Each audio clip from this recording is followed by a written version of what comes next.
नमस्कार, मैं अशोक कुमार पांडे और ये खबर तो आप लोगों के पास पहुंच ही गई होगी कि अरविंद केजरीवाल को इंटरिम बेल मिल गई है। ये इंटरिम बेल मिली है चुनाव में प्रचार करने के लिए। इसके पहले कोर्ट कह चुका था, कोर्ट से ये टिप्पणी आई थी कि अगर इंटरिम बेल मिलती है, अंतरिम जमानत मिलती है, तो वो मुख्यमंत्री के रूप में अपना काम नहीं कर पाएंगे। असल में ये जो बेल दी गई है, ये जो जमानत दिया गया है, इसके पीछे सिर्फ एक तर्क है कि वो चूंकि अपनी पार्टी के राष्ट्रीय अध्यक्ष हैं, चुनाव चल रहा है तो चुनाव में प्रचार करना उनका अधिकार है, तो चुनाव में वो प्रचार कर सकें। अब भारतीय जनता पार्टी की पूरी साजिश बहुत क्लियर समझ में आ रही थी। अरविंद केजरीवाल जो हैं, चूंकि इंडिया गठबंधन के हिस्सा बन गए थे, आम आदमी पार्टी इंडिया गठबंधन का हिस्सा बन गई थी, तो वो बहुत ज्यादा खतरनाक हो गए थे भारतीय जनता पार्टी के लिए। कुछ दिन पहले जब हमने अशोक वानखेड़े जी से बात की थी, तो उन्होंने भी इस बात पर जोर दिया था कि असल समस्या गुजरात से है। गुजरात में आप जानते हैं कि 26 की 26 सीटें लगातार जीत रही है बीजेपी, 2 चुनाव से 2014 में, और फिर यही स्कोर दोहराया गया 2019 में, यानी 26 की 26 सीटें उनके पास हैं। अब जब 2022 में वहां विधानसभा चुनाव हुआ, तो ऐसे तो भारतीय जनता पार्टी ने 156 सीटें जीती हैं, जो हाईएस्ट टाइप की सीट्स हैं। कांग्रेस 17 सीटों पर सिमट गई थी। तो ऐसे अगर आप देखें तो गुजरात में दबदबा भारतीय जनता पार्टी का है। लेकिन खेल यह है कि 17% जो वोट है, 17% वोट जो है, वो आम आदमी पार्टी ने पिछली बार लिए थे, और आम आदमी पार्टी की वजह से कई सीटों पर कांग्रेस के कैंडिडेट हारे थे।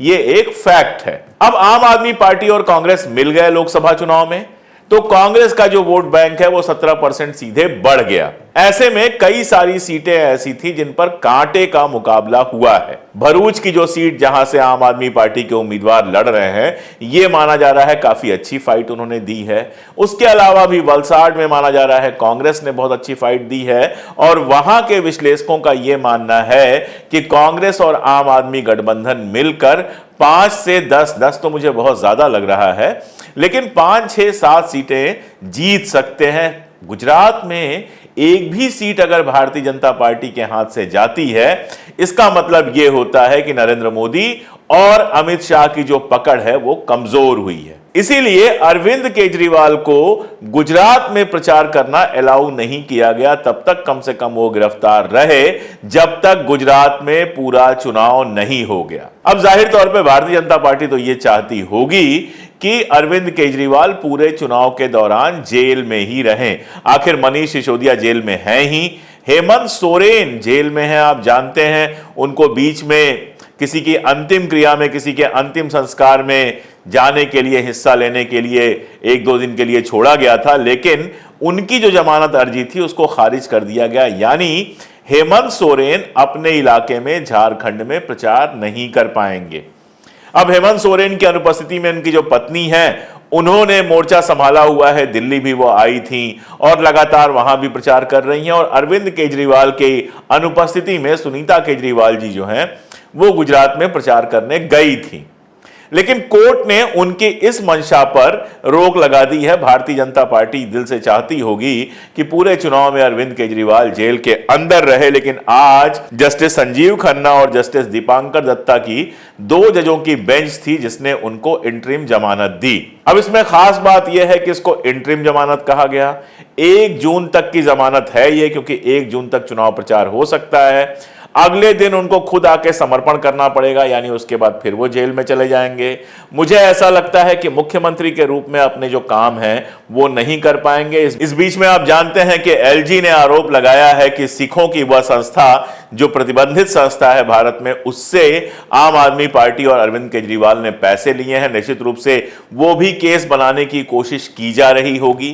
तो अगर भारतीय जनता पार्टी सत्ता में आती है इस चुनाव के बाद, तो अरविंद केजरीवाल के लिए मुसीबतें खत्म नहीं हुई हैं। पहला पॉइंट तो ये नोट कर लेना चाहिए, पीएमएलए के तहत जमानत मिलना बहुत मुश्किल है। इसलिए इंटरिम जमानत के बावजूद वो 2 तारीख को जब जेल जाएंगे तो उनको बहुत लंबे समय तक जेल में रहना पड़ सकता है। पहली बात तो ये है। तो इससे यह खुश होने की जरूरत नहीं है कि वो पूरी तरह से जेल से बाहर आ गए। लेकिन बड़ा खेल यह है कि दिल्ली में अभी चुनाव बाकी है और आप जानते हैं दिल्ली तो वो कहते हैं ना, रावण की नाभि में अमृत था, तो आम आदमी पार्टी की जो नाभि है जिसमें अमृत है वो तो दिल्ली है। दिल्ली में ही उसकी पैदाइश हुई, दिल्ली में ही सबसे पहले वो सत्ता में आई और दिल्ली में काफी मजबूत मानी जाती है विधानसभा चुनाव में कम से कम। हालांकि लोकसभा चुनाव में उस तरह का मामला नहीं बना। लोकसभा चुनाव में सिर्फ 2 जगहों पर वह दूसरे नंबर पर आ सकी थी और 5 जगह पे वो कांग्रेस से भी पीछे रह गई थी, तीसरे नंबर पर चली गई थी। अब इस बार दिल्ली में आम आदमी पार्टी का समझौता हुआ है कांग्रेस के साथ। 3 सीटें कांग्रेस को दी गई हैं, नॉर्थ ईस्ट की सीट दी गई है, चांदनी चौक की दी गई है और नॉर्थ वेस्ट की सीट दी गई है। ये 3 सीटें ऐसी हैं जिससे कांग्रेस लड़ रही है और 4 सीटों पर आम आदमी पार्टी लड़ रही है। अरविंद केजरीवाल के ना होने से नेतृत्व एक तरह से आप कहिए संजय सिंह के हाथ में था। संजय सिंह काफी तूफानी दौरे कर रहे हैं, यूपी में जा रहे हैं। कन्नौज में जो सभा हुई है राहुल गांधी और अखिलेश की, वहां पर संजय सिंह भी थे और बहुत शानदार भाषण उन्होंने दिया है जो वायरल हो रहा है। लेकिन दिल्ली में अरविंद केजरीवाल का जो मामला है उसको कोई और नहीं संभाल सकता था। कारण यह है कि एक तो पार्टी के ऊपर अरविंद जो है वो हमेशा से टॉप पे रहे हैं, तो उनकी बात आखिरी बात होती है। दूसरी बात यह है कि चूंकि वो दिल्ली में ही लगातार इस आंदोलन के साथ ये पार्टी उपजी है, तो ज्यादातर जो कार्यकर्ता हैं दिल्ली में वो अरविंद केजरीवाल से सीधे जुड़े हुए हैं। मनीष से जुड़े हुए थे, मनीष को आपने अंदर कर ही दिया है। तो दिल्ली के लीडरशिप के हिसाब से अगर देखा जाए तो कुल मिला जुला के आतिशी मार्लेना बचती हैं, सौरभ बचते हैं और एक हद तक कुछ क्षेत्रों में दिलीप पांडे बचते हैं। इसके अलावा आम आदमी पार्टी ने भी अपनी सेकेंड लेवल की लीडरशिप बहुत डेवलप की नहीं। तो अरविंद के जेल में होने से हो यह रहा था कि दिल्ली में आम आदमी पार्टी का कार्यकर्ता बहुत ज्यादा हताश और निराश महसूस कर रहा था। नारा ही दिया है आम आदमी पार्टी ने जेल का जवाब वोट से। अब एक और यहां पर पेच है कि दिल्ली में आम आदमी पार्टी का एक अघोषित स्टैंड ये रहा है कि विधानसभा में हमको वोट दो, लोकसभा में जिसको मन करे उसको वोट दो। तो लोकसभा में आम आदमी पार्टी के बड़ी संख्या में वोटर्स ऐसे हैं जो भारतीय जनता पार्टी को वोट देते हैं। अब अरविंद केजरीवाल की गिरफ्तारी से इतना तो हुआ है कि एक तरह की सिंपैथी वेव अगर ना भी कहिए तो एक तरह की सिंपैथी दिल्ली के मतदाताओं के अंदर, जो आम आदमी पार्टी के मतदाता थे उनके अंदर आई है कि आप इस तरह से किसी को जेल में कैसे डाल सकते हैं। अब जब अरविंद बाहर आएंगे, गली गली घूमेंगे, प्रचार करेंगे, तो ये सिंपैथी जो है उसको सिंपैथी वेव में कन्वर्ट करने की कोशिश करेंगे। अरविंद केजरीवाल एक अच्छे वक्ता हैं, इमोशनल कार्ड बहुत अच्छा पकड़ते हैं और उनकी जो भाषा बोली बानी है वो एकदम दहलाइट है, दिल्ली वाली है। तो दिल्ली में अब अरविंद केजरीवाल जबरदस्त प्रचार कर पाएंगे अगर उनकी हेल्थ ठीक ठाक होगी तो। क्योंकि एक चिंता की बात यह है कि जेल के अंदर जिस तरह से उनका शुगर लेवल बढ़ने का और बाकी सबका मामला सामने आया था, अगर उनकी हेल्थ ठीक ठाक है तो वो दिल्ली में जबरदस्त प्रचार कर पाएंगे। अब दिल्ली भी वो जगह है जहां 2014 और 2019 में बीजेपी ने क्लीन स्वीप किया है, 7 की 7 सीटें जीती हैं। तो 400 पार में गुजरात में अगर 4-5 सीटें कम हो जाती हैं और दिल्ली में अगर 3-4 सीटें कम पड़ जाती हैं तो वैसे ही 400 पार 300 पार दोनों का नारा डेंट हो जाएगा, 300 नहीं पार कर पाएंगे। तो भारतीय जनता पार्टी तो कतई ये नहीं चाहती होगी कि अरविंद केजरीवाल किसी भी तरह से रिहा हों। लेकिन अब जब वो रिहा हो गए हैं तो एक बात पक्की है कि दुश्मनी जैसा रिश्ता तो बनी गया है।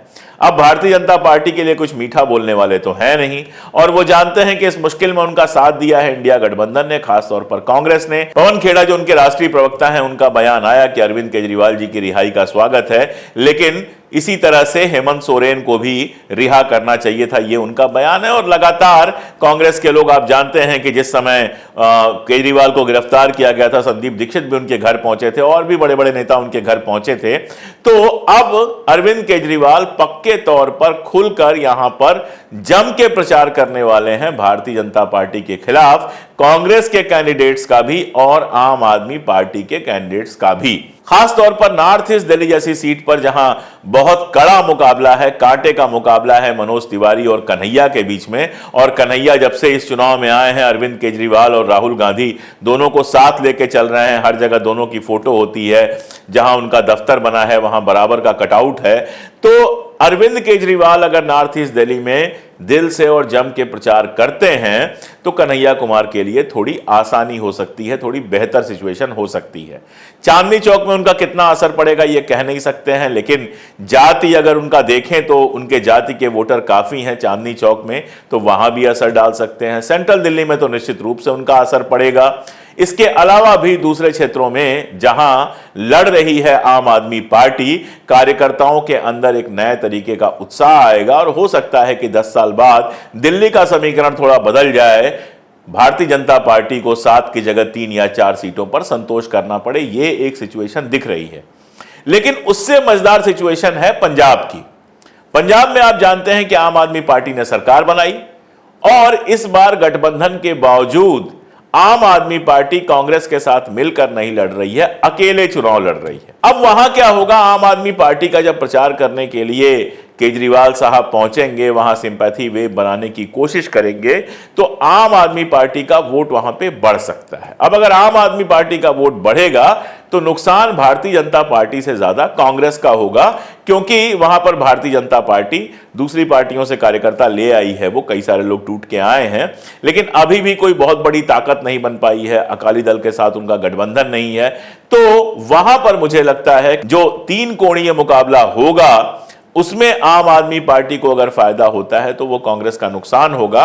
लेकिन चूंकि वो इंडिया गठबंधन में है तो कांग्रेस जीते या आम आदमी पार्टी जीते, भारतीय जनता पार्टी का नुकसान होना तो तय है। तो कुल मिलाकर सिचुएशन ये है कि नंबर 1, गुजरात में जो चाहती थी भारतीय जनता पार्टी की अरविंद केजरीवाल प्रचार ना करें, वो कराने में सफल हो गई। अरविंद केजरीवाल गुजरात में प्रचार नहीं कर पाए, उनको छोड़ा तब गया जब गुजरात में सारा इलेक्शन हो गया है। नंबर 2, दिल्ली में अरविंद केजरीवाल का होना, चुनाव प्रचार में शामिल होना, घर घर जाना और प्रचार करना जो है वो भारतीय जनता पार्टी को बहुत भारी पड़ सकता है, क्योंकि दिल्ली में आम आदमी पार्टी और कांग्रेस का गठबंधन है, तो भाजपा विरोधी जो वोट है वो तो कंसोलिडेट हो ही सकता है। साथ साथ में बहुत सारे ऐसे मतदाता होते हैं कि कभी भाजपा को दे दिया, कभी आपको दे दिया, उनके अंदर अगर सिंपैथी वेव पहुंचती है, अरविंद केजरीवाल अगर वहां पर पहुंचते हैं और अरविंद केजरीवाल इमोशनल कार्ड जोड़ने में सफल होते हैं, तो यकीन जानिए कि दिल्ली का निर्णय बेहद चौंकाने वाला हो सकता है। 4-3 ही नहीं, 5-2 भी हो सकता है। भारतीय जनता पार्टी के लिए यह 5 या 4 सीटों का नुकसान बहुत बड़ा नुकसान होगा। और तीसरी बात कि पंजाब में अगर वो प्रचार करते हैं तो और करेंगे ही, वो छोड़ा ही इसीलिए गया है 25 मई तक दिल्ली में, और उसके बाद वो बिल्कुल पंजाब में प्रचार करेंगे, क्योंकि आम आदमी पार्टी का सबसे ज्यादा स्टेक तो वहां ही लगा हुआ है, वहां से ज्यादा एमपी आने हैं और वहां उनकी सरकार है। तो अगर पंजाब में वो प्रचार करते हैं और पंजाब में ठीक ठाक एमपी आ जाते हैं आम आदमी पार्टी और कांग्रेस के, तो भारतीय जनता पार्टी हमेशा की तरह पंजाब से 0 भी हो सकती है, और इस बार तो उसका गठबंधन भी नहीं है। तो अरविंद केजरीवाल का बाहर आना, गुजरात में तो रेस्पाइट जरूर मिल गई, लेकिन बाकी जगहों पर, और मैं आपको बताऊं कि आम आदमी पार्टी की पुख्ता सीटें भले बाकी जगहों पर नहीं हैं, लेकिन चाहे उत्तर प्रदेश हो, चाहे मध्य प्रदेश हो, चाहे देश के बाकी इलाके हो, अरविंद केजरीवाल को जानते सब हैं। और हर शहर में, हर बड़े शहर में थोड़े बहुत कार्यकर्ता आम आदमी पार्टी के मिल जाएंगे, क्योंकि वो मूवमेंट चला था और उसमें सिविल सोसाइटी के बहुत सारे लोग शामिल हुए थे। बहुत सारे लोग निराश होकर वापस भी चले गए। पंजाब में ही उनकी पार्टी के जो सांसद थे, एक वो छोड़कर कांग्रेस में चले गए और इस बार कांग्रेस से वो चुनाव लड़ रहे हैं, तो बहुत सारे लोग निराश हुए हैं, उदास हुए हैं। लेकिन होता क्या है कि जब आप गिरफ्तार आपको जिस तरह से किया गया, सताया जिस तरह से जा रहा है, जैसे ये कहा जा रहा है 1 जून के बाद फिर से आपको जेल में जाना पड़ेगा, ये सारी चीजें एक सिंपैथी क्रिएट कर सकती हैं। और ये दांव जो खेला था भारतीय जनता पार्टी ने अरविंद केजरीवाल को अंदर करके, वो भारतीय जनता पार्टी को बहुत महंगा पड़ सकता है। अभी की न्यूज तो ये है कि आम आदमी पार्टी के कार्यकर्ता बिल्कुल इस समय जोश में, उत्साह में हैं, क्योंकि अरविंद केजरीवाल बाहर आ चुके हैं। और दिल्ली में मैं आपको बता दूं कि आज अरविंद केजरीवाल छूटे हैं, कल या परसों से आप देखेंगे कि अरविंद केजरीवाल आपको दिल्ली की सड़कों पर नजर आएंगे। और आम आदमी पार्टी का जिस तरह का हुजूम विधानसभा चुनाव में उभरता रहा है, वो और बड़ा होकर उभरेगा, क्योंकि उसमें कांग्रेस के कार्यकर्ता भी बड़ी संख्या में शामिल हो जाएंगे। और ये तस्वीरें निश्चित रूप से भारतीय जनता पार्टी को चिंता में डालने वाली होंगी। आगे जैसे डेवलपमेंट्स होंगे हम बात करेंगे उस पर। अभी तो सुप्रीम कोर्ट को बहुत बहुत धन्यवाद कि उन्होंने एक उचित निर्णय लिया। एक सिटिंग चीफ मिनिस्टर, एक पार्टी के प्रेसिडेंट को चुनाव के समय जो जेल में डाला गया था, मैं आपको बता दूं कि इमरजेंसी में जिन नेताओं को इंदिरा गांधी ने जेल में डाला था इमरजेंसी लगा के, जब 1977 में चुनाव हुआ, 77 का चुनाव जिसमें वो हार गई, उस चुनाव के समय सभी नेताओं को लगभग, जिनके ऊपर बहुत गंभीर अपराध का आरोप नहीं था, उसके अलावा सभी लोगों को लगभग रिहा कर दिया गया। यहां तो हाल यह है कि सब जानते हैं कि जिस आदमी ने अरविंद केजरीवाल के ऊपर आरोप लगाया, और 1 रुपए अरविंद केजरीवाल या मनीष के यहां से नहीं पकड़ा गया है, जिस आदमी ने आरोप लगाया है, आरोप क्या लगाया है, उसको गिरफ्तार किया गया, उसके बाद वो सरकारी गवाह बन गया। उस आदमी की कंपनी अरबिंदो फार्मा ने भारतीय जनता पार्टी को 55 करोड़ से ज्यादा रुपए दिए हैं इलेक्टोरल बॉन्ड के माध्यम से। इतना लीजिया केस है ये। तो ये जो है राजनीति का बहुत निचला स्तर था जहां जाके भाजपा ने ये राजनीति की। सुप्रीम कोर्ट ने कम से कम आधे चुनाव में उनको प्रचार करने के लिए एंट्रिम बेल दी है, इसके लिए उसका बहुत बहुत शुक्रिया। और दिल्ली और देश की जनता से ये आग्रह की आंख खोल के देखें वो किस तरह की राजनीति चाहते हैं। एक ऐसी राजनीति चाहते हैं जहां पर चुनाव लड़ने का, प्रचार करने का अधिकार सबको मिले, या एक ऐसी राजनीति चाहते हैं जहां पर एक आदमी किसी भी तरह से येन केन प्रकारेण जेल में डाल के कुछ भी करके सिर्फ और सिर्फ सत्ता पर बना रहना चाहे। आज के लिए इतना ही, बहुत शुक्रिया।